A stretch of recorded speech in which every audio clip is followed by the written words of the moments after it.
right. Let's see how this goes, huh? Good evening, my friends. How are we? Give you all a few seconds to get into the room here. I'll light some incense while I'm waiting. I'll give you guys a welcome.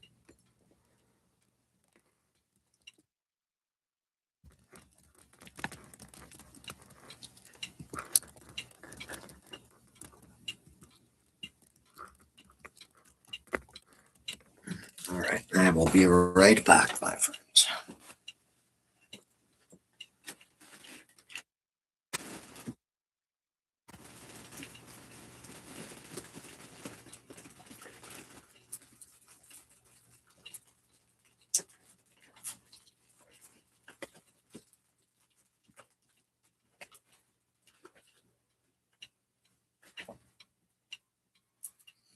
All right, you all. There we are. Nobody in here yet. All right. That's good.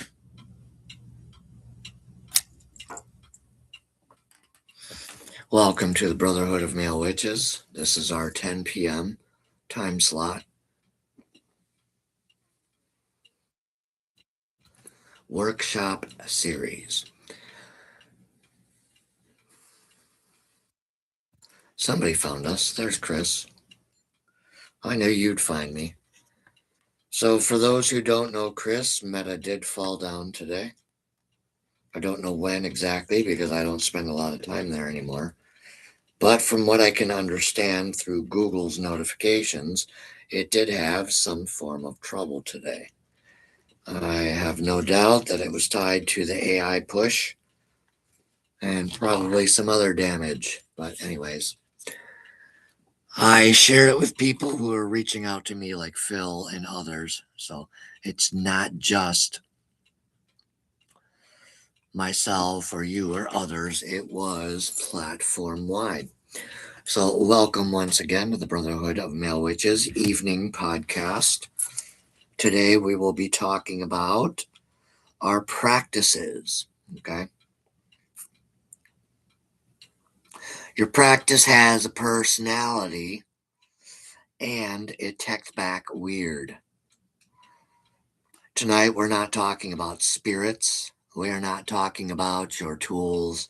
And we are not talking about anything else. What we are doing is we're profiling and talking about our personal practices.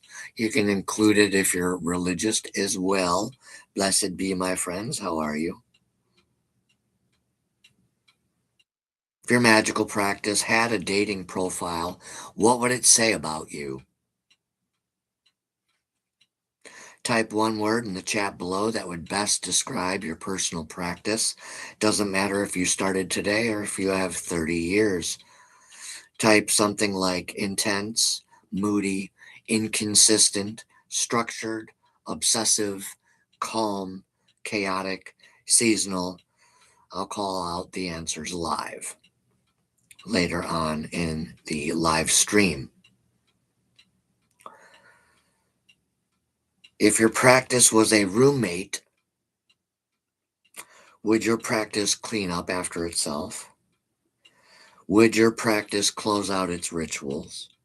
Would your practice document trials and errors in your practice? Or do you leave your practice around like energetic dishes in the sink? Some of you have rituals still running from 2023. So we're just trying to have a little fun with it.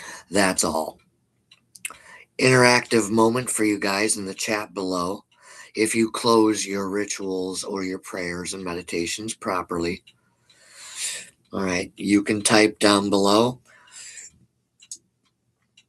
I close properly, or I escalate and I forget, or I overthink everything. So there's three options. If you close properly, that's an answer. If you escalate and forget and you still have stuff from 3 years ago going, then you escalate and forget. If you overthink everything, all right, that means you're somewhere in beginner to intermediate and you're getting your footing. Here's a practice personality quiz for you guys. We'll try to gamify this a little bit and have some fun. 12 years, practice new here with you. Yes, and you close. Very good. You're doing it good. You're doing it right. Sorry, not good. That sounds so basic. You're doing good work. You're making sure that you responsibly open and close. I'm going to ask 6 rapid fire questions. Don't overthink it. Try not to overreact. Use your intuition. Answer honestly.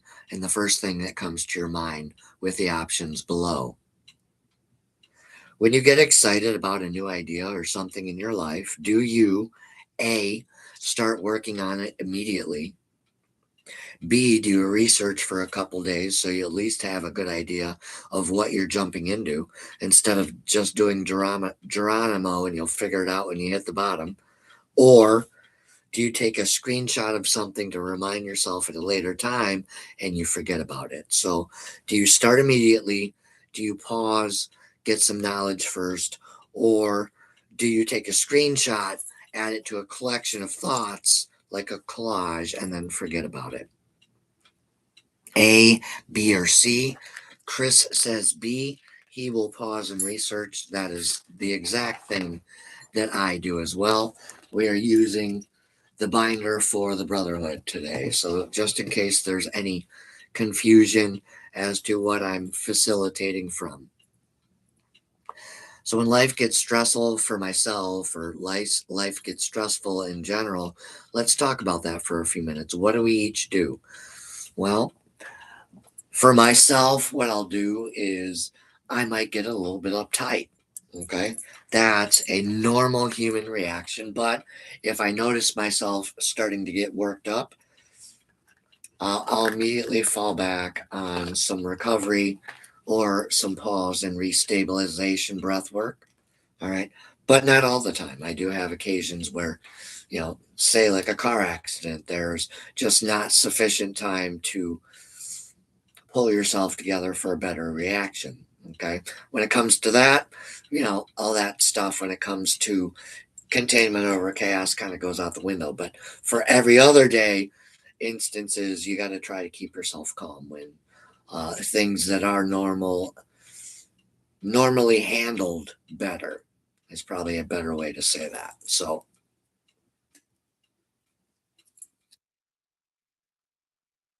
we're going to loosen it up a little bit. And I'll give you guys an example. So, when that happens to me, I will try to pause. You guys have seen it here in the lives. I will end the live if something happens. And then that way, what happens is any escalation or any instability is kept from the public eye. Okay. And that is something that most of us should be doing. But of course, nowadays, in the past couple of years, what we're seeing on social media is if somebody farts, they'll tell you about it. And so that's why I wanted to give my own examples and then feel free to give your own in the chat below. But let's go back to where we were at the top. So when life gets stressful, do you increase practices? Do you decrease practices? Do you disappear? Meaning, do you pull back immediately from magic and everything for a couple days? That's what I do. Okay. But you don't have to. Everybody's different and they can handle things differently. So if life jumps out of the bushes, we're talking about your practice. Do you practice more? Do you pause, get a handle on your emotions in your life first, and then come back? Or do you change systems? You hold back. Very good answer. I agree with Chris's answer for the most part overall. It says B, disappear, but I'm verbating. So what it is you are pulling back from practice, you are pulling back from social media, you're pulling back from anywhere where you're going to cause any more damage. Very good. How many unfinished journals do you own? I used to have quite a few. Now I don't have as many. I've had to teach myself over the years how to finish one thing and then another. All right. And then get myself back into multitask mode, etc. but I've had to go back to basics to teach myself how to do that. You'll have to excuse me. I have a hell of a hangnail that's just driving me nuts. So I'm trying not to pick at it. It's right in the corner of my finger here. So, another question for you guys. Have you ever said, I just need the right system as far as your practice goes?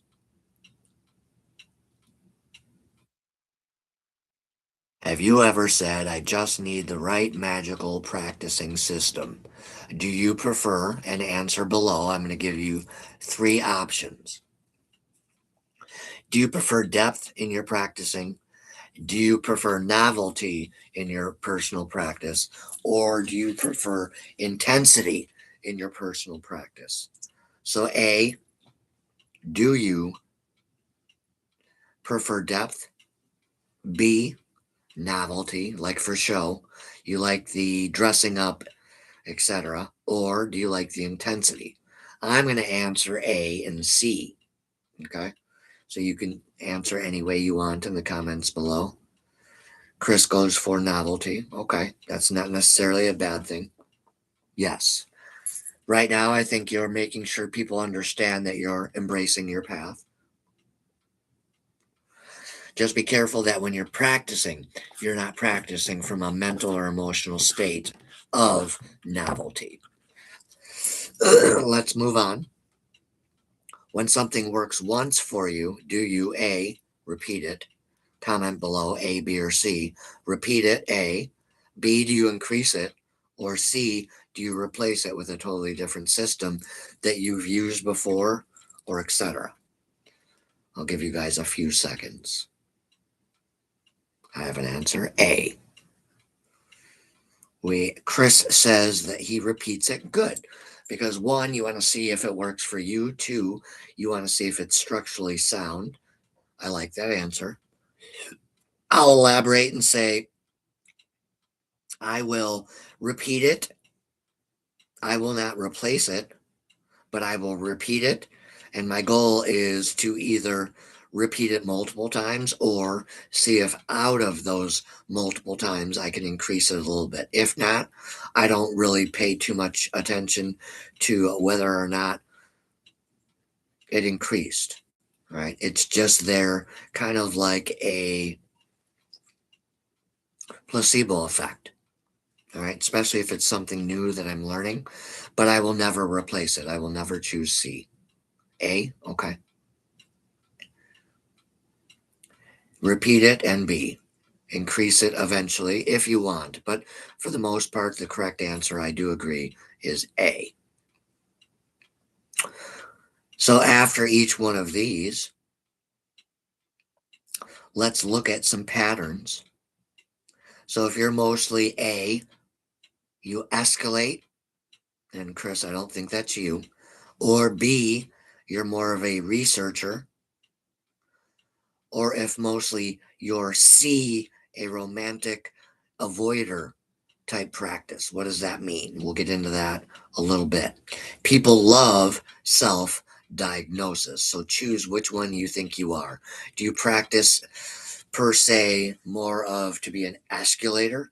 All right. If you see a problem around you and you want to escalate it, or if you see something around you, prosperity or abundance, maybe you would want to escalate it. So I would see that as a correct answer there. But I think overall, what they're trying to do is get you guys to answer what type of practice you think you are right now. Do you find yourself escalating magical situations? Do you find yourself researching first? Or do you find yourself romanticizing or avoiding? Using magic to get away?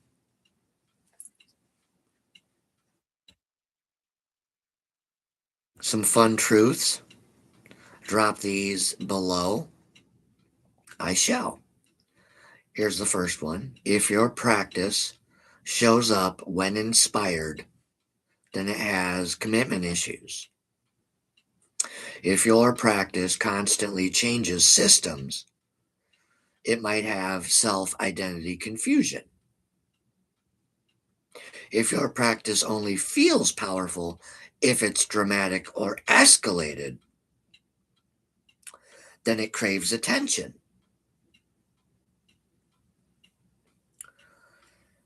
Which one stung a little? Be honest. And let's chat the answer together. Right. And so I'll go back over those again. Does your practice show up when it's inspired? Now, sometimes that happens. Possibly around the holidays, people seem to get inspired to share around the sabbats, the wheel of the year. If your practice constantly changes systems, maybe you're not spending enough time researching, maybe you're not spending enough time in the discipline mode, maybe the silences in between your skills and your abilities evolving and growing are bothering you. And if that's the case and you're changing systems, then you would have an identity confusion in your practice or an existential crisis. You don't want that. Or does your practice only feel powerful when something dramatic happens? Then that would mean it needs more attention.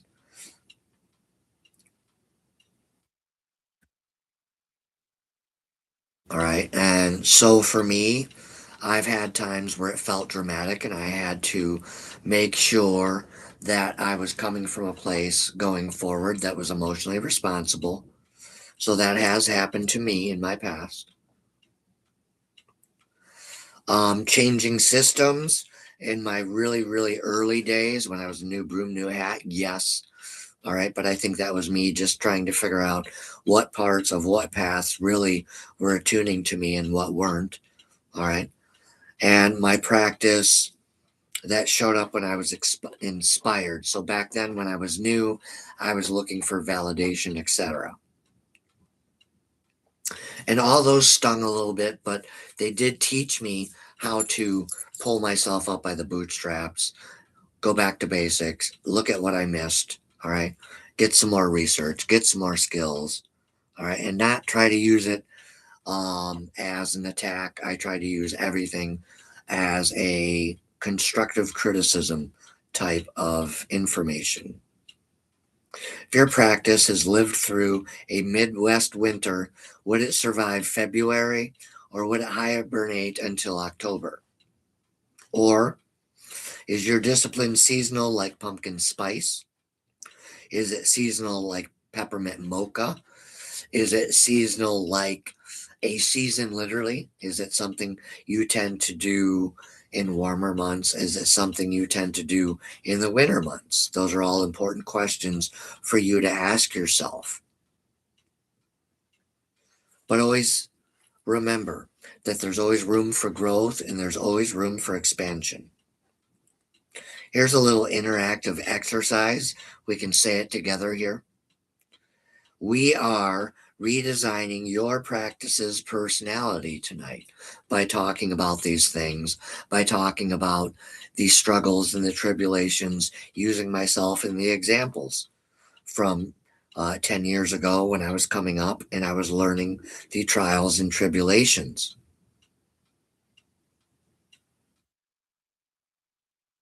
What trait does your practice need more of? More stability? Does it need more patience?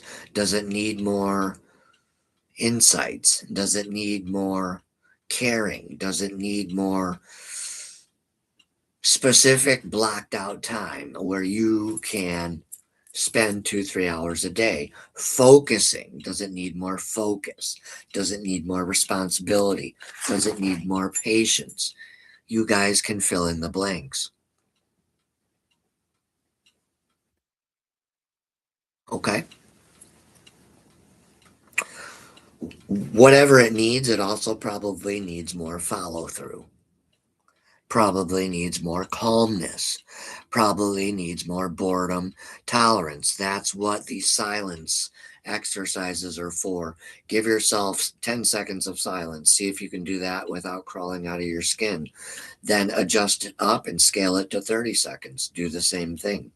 If you struggle, try to infuse breathing work. Take a long 5 second deep breath in, a long, forceful deep breath out. See if that helps, etc. Use the pause, restabilize technique, etc., etc., etc. All right.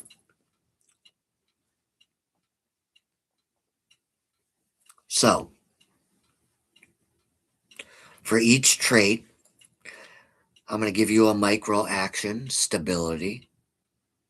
Try to do it at the same time every day. Try to use patience for the next 7 days. Try to use structure. All right. Like Chris was saying, he's watching himself, making sure he's opening and closing properly. That's in here. Look at your follow through. You can use a journal if you want, but you don't have to. All right. I'm not anal that way. I encourage it. If you feel the need to implement it, feel free. Try to practice more calmness. It says 20 minutes, but I'm going to say try to give yourself 30 seconds to start, then up to a minute, then up to 5, then to 15, then to 30, and then jump to an hour. Okay. Because that way you've practiced those micro goals. All right. And I'll go back up. The micro action.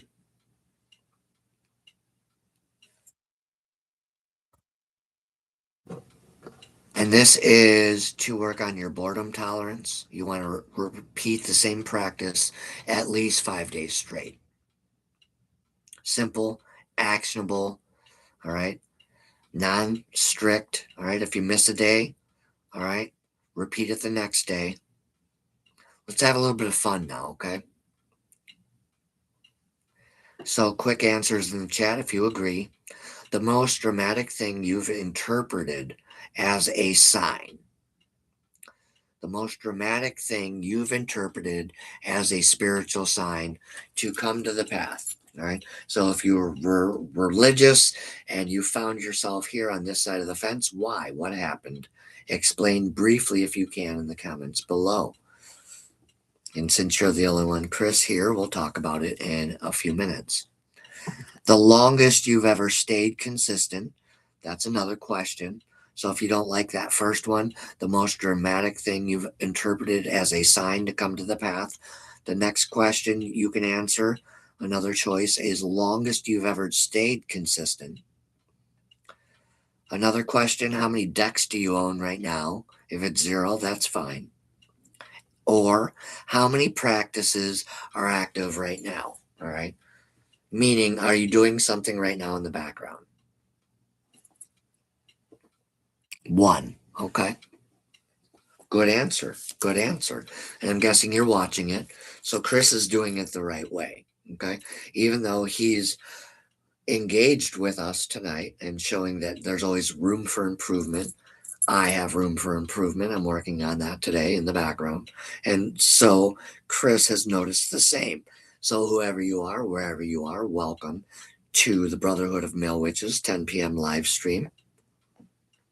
Let's continue.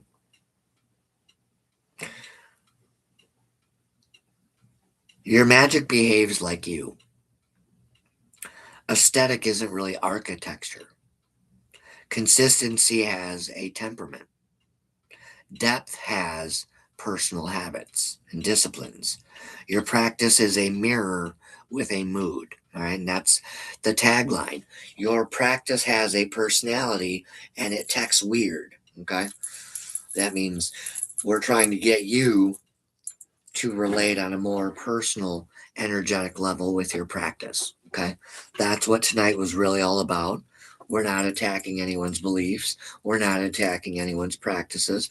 We're just talking and asking some hard questions. Okay.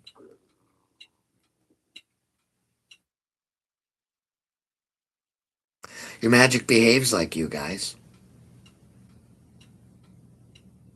Your practice is a mirror, all right, with a mood, a personality attached to it, and everybody sees it. So, whatever it is, you want to make sure people like me, I try to make sure that I'm not slouching, I'm sitting up, all right, my shoulders are dropped, I'm not tense, I'm not hyper, I'm not yelling, all right, I'm calm.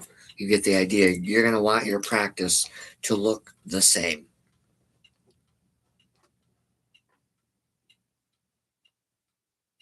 You don't need a new identity if your practice has issues, growth, or work to be done. Okay. All right. Mine included. All right. You should always have something to be working on in your path. If you were religious in your past, look at it very much in the same construct.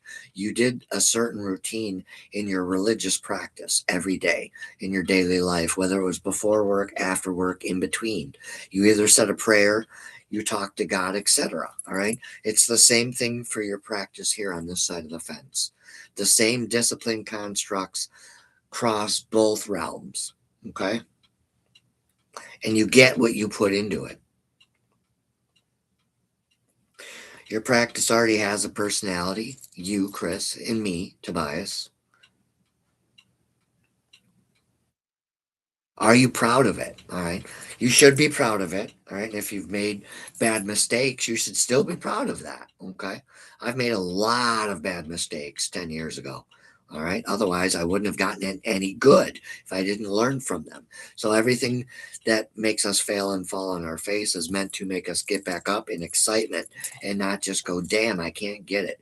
Yes, you can try again. Okay. The Brotherhood of Male Witches is here to build stable practices, stable personalities. I'll say that again, even slower. The Brotherhood of Male Witches is here only, okay,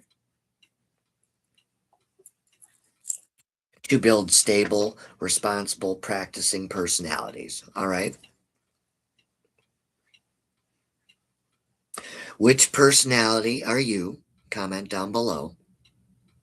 Are you a romantic? Are you an escalator practicer? Are you a researcher practicer? Is your practice the avoider? Is your practice the builder, focused more on structure and depth, like mine and Chris's? Comment down below which one you think yours is. Me and Chris believe we are the builder type, all right? And we are on the verge of greatness. The research, very good. Researcher, I believe, is the same thing as architecture, the builder, all right? Because you're researching to build that structure, that builder. So tomorrow, I do have a poll in the comments. So, what workshop do people want to see next for this channel? All right. And you can comment, Chris, for both. Just make sure that in your comment you label both entities, Paranormal Witchcraft or Brotherhood of Male Witches. All right. I thought that would be fun. See what kind of community things we can get going in here at YouTube. If your ritual texted you and it texts back weird, pointing to the subtitle, all right, this one is meant to be playful, have a little laugh as we head out the door here, and then we'll throw some tarot. If your ritual texted you back, which one is it? Okay. Is it goofy? Is it explosive? All right. Is it turned up? Is it in a fun mood? Is it ready to get into some shenanigans? What type of text did you get from yours? Practice. Okay. It could even be an emoji if you want to share an emoji. Everyone seems to like using emojis. So feel free if you want to share an emoji. Turned up. Very good. Now, let us throw some tarot. That was the facilitation portion of the live. We'll put that there for tomorrow night. We're going to pull a couple oracle messages on the way out tonight. I was trying to sync ChatGPT to the laptop, but it eats up too much battery power, so I have to use my cell phone for the time being. Because again, not throwing extra money at this for the rest of the year.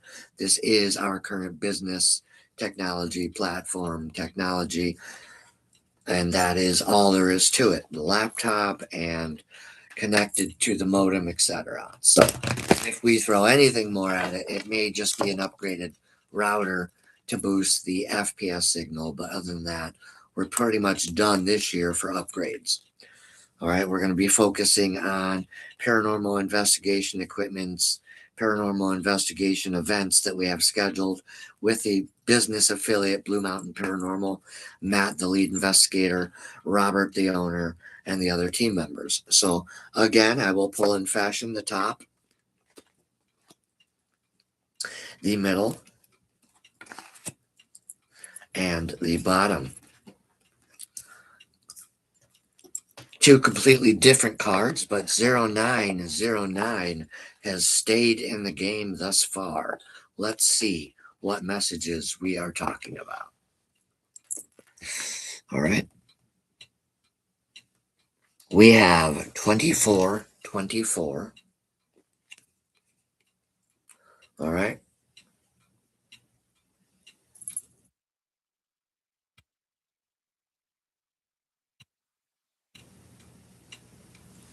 Then we have 0909.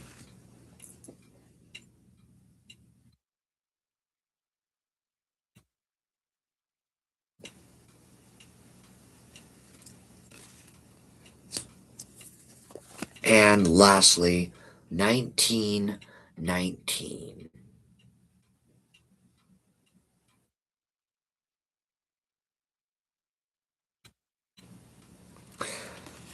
This badass deck is called the Angel Number Oracle deck.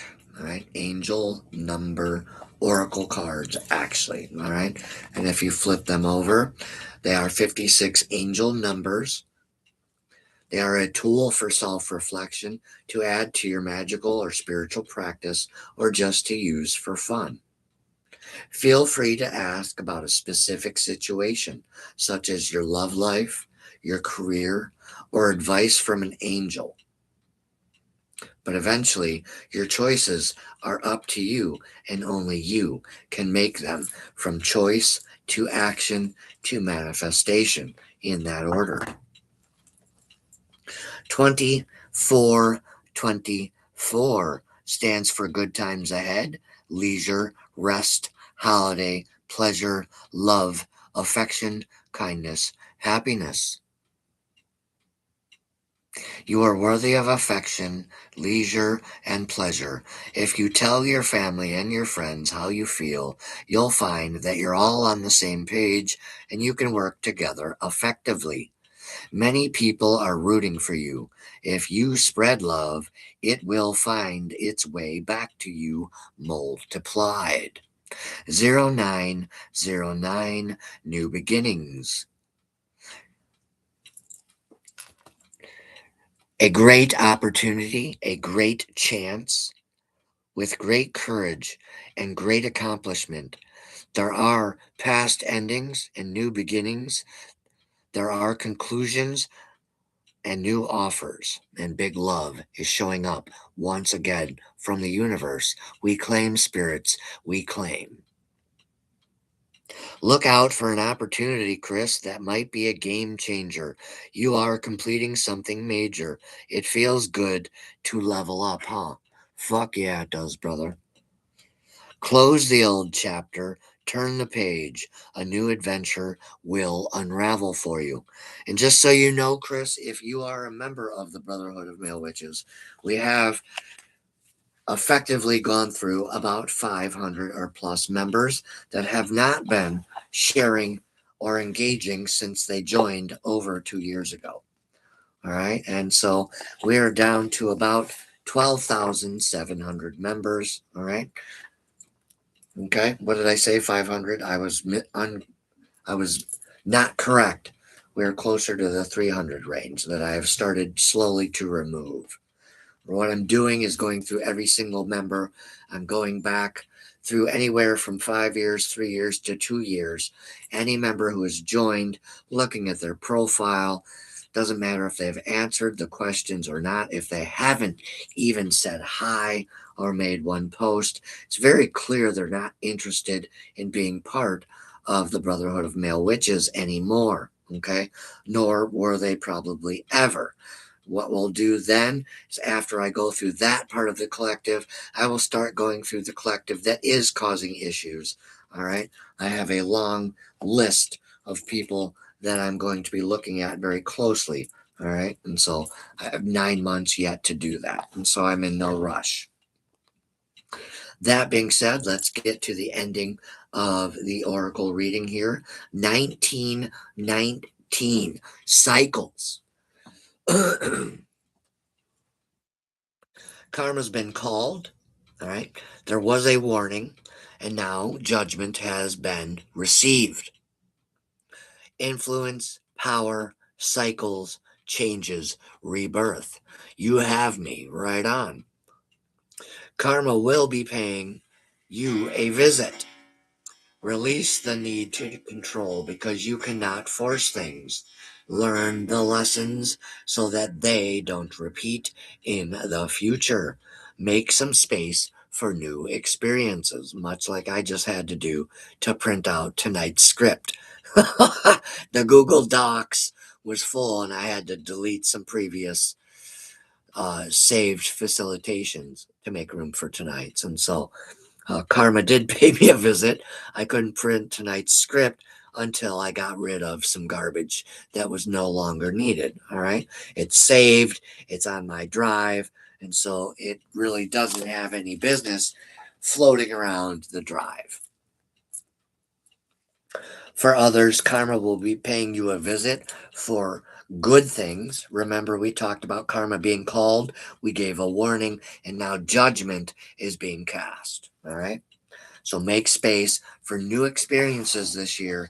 And you too, my friend, are on your way to greatness. I'm thinking about going on after this and doing specifically just a tarot podcast here, just to test the waters, just to see what kind of engagement I could get. So let me see. But what I'm going to do is get off of here. All right, bid you guys adieu for the evening. We'll be back tomorrow night at 10 p.m.